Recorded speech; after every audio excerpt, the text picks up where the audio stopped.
Hey, and welcome to Tech Chat with Samantha. This is the podcast for small business owners who want to level up their business.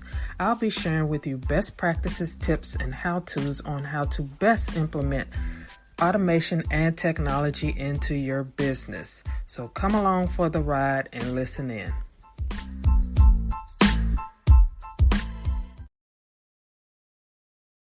Hey, and welcome to another episode of Tech Chat with Samantha.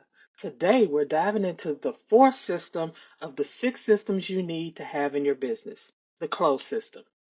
If you've been following along, you already know how crucial traffic, capture, and offer systems are. But here's the kicker. None of that matters if you fumble when it's time to close the deal. In this episode, we'll cover what the close system is, why it's critical to get this right on the first try, and key questions to answer for a smooth setup. And as always, I'll share actionable tips to help you automate and streamline your business processes. Stick around to learn how you can avoid leaving money on the table. So, what is the closed system? The closed system is all about bridging the gap between presenting your product and finalizing the transaction. For some businesses, the presentation and close are immediate and seamless. For others, there might be a gap in time or a change in decision makers that complicates the process. Here are the 2 common scenarios. Scenario number 1. The same person who saw the presentation completes the transaction. This is the most straightforward scenario, and automation can make it even smoother. An example of this would be a coach who has a call and then signs them up on the same call and may even take payment on the call. I have several clients who this is their main scenario. Scenario number 2, the decision maker changes. When the person who saw the presentation isn't the one closing the deal, it introduces a time factor that can be unpredictable but must be managed effectively. An example of this would be a service provider who has to present their presentation, then send a proposal to be brought back to the decision maker, then wait for acceptance of that proposal, then send out a contract for signing, and then send out an invoice for payment.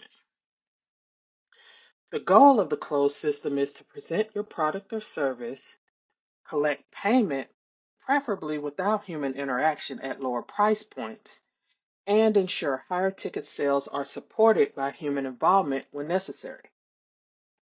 So why does a smooth execution matter? When someone is ready to buy, every second counts.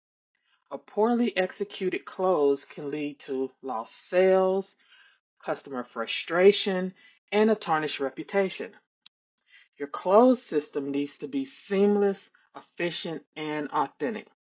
Whether it's an automated process for low-ticket items or a consultative approach for high-ticket offers, the experience should feel effortless for your customers. So, let's dive into some of the questions to answer for you to have a successful closed system. To set up your closed system effectively, you need to address the following. Number 1, and the most important, is who is the decision maker? Are you dealing with the same person who saw the presentation, or do they need to bring it back to a CEO or a COO? An example of having to bring it back to someone, again, as a service provider, you might present to someone, a department head who then has to bring it back to a COO or CEO, okay? Number 2, what is your price point? Is this a low ticket or a high ticket offer? This determines the level of automation versus human interaction needed.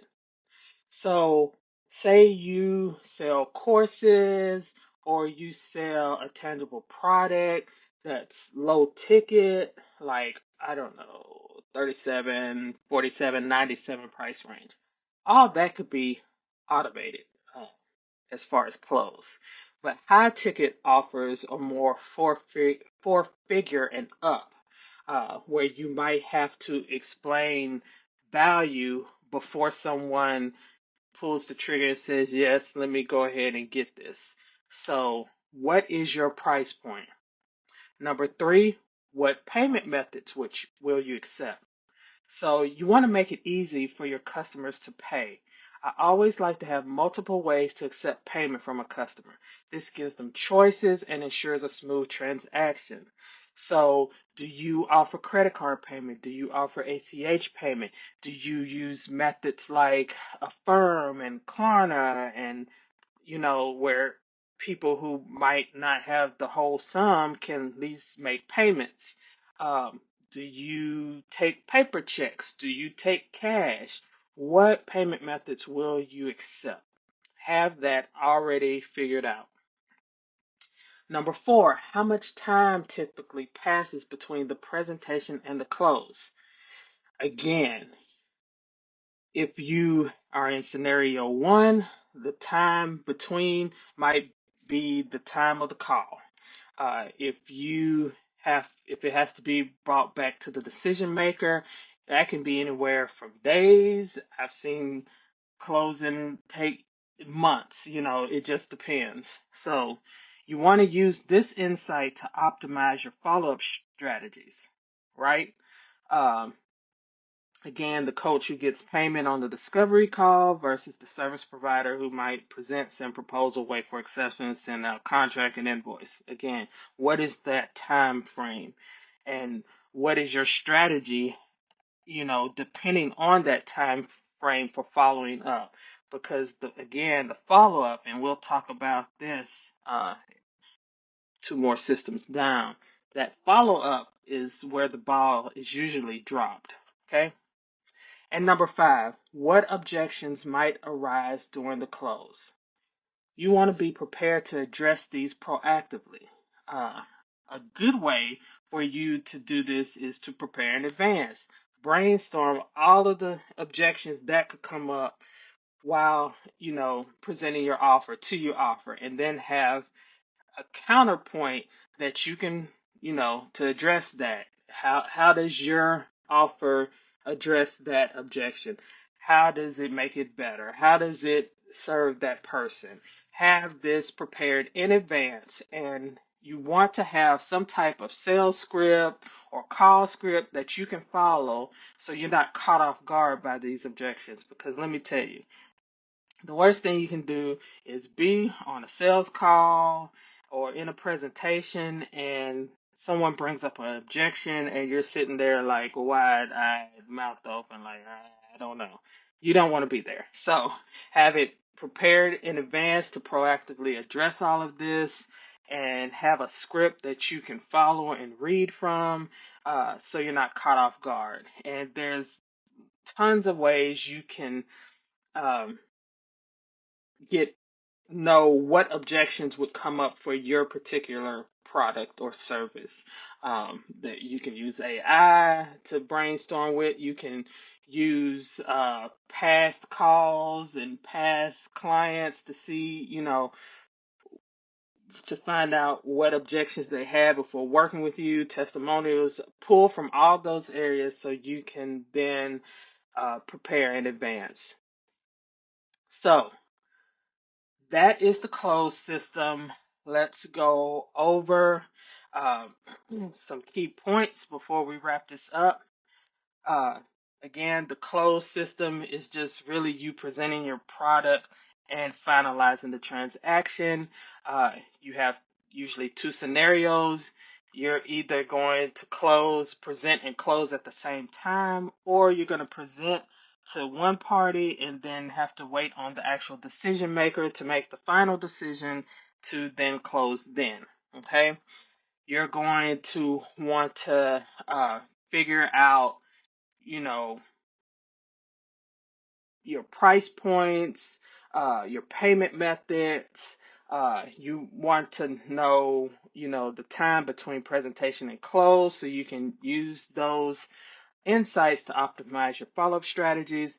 And then you're also going to want to prepare for objections. Make sure you have a sales script or something that you follow so you can answer any objection that might come up while you're presenting, because this will just help you have better close ratio. Okay, so if you want to make sure your close system is airtight, I invite you to book a tech audit with me today. You can go to my website, organizingguru.com, and book a tech audit. It'll be in the show notes how to book a tech audit, and I can help you identify the gaps and implement the right tools to help you close more deals effortlessly.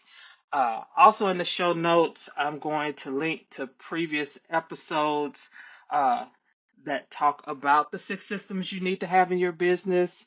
So, because it all stair steps, they all fit together, and this is what every business needs to have in place, to increase revenue, to reduce stress, and to really use technology and automation to your advantage. So again, you can go to my website, organizingguru.com, or you can check the links in the show notes to learn about the tech audit. I would love to help you identify these areas that you need to get up and running and what technology tools to help you do that. So thank you again for tuning in to today's episode of Tech Chat with Samantha. Remember, your closed system can make or break your sales process. Don't leave it to chance.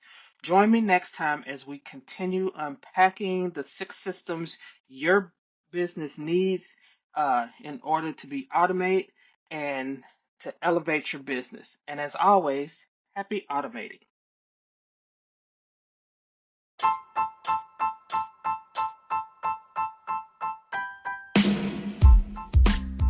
You've just finished listening to another awesome episode of Tech Chat with Samantha.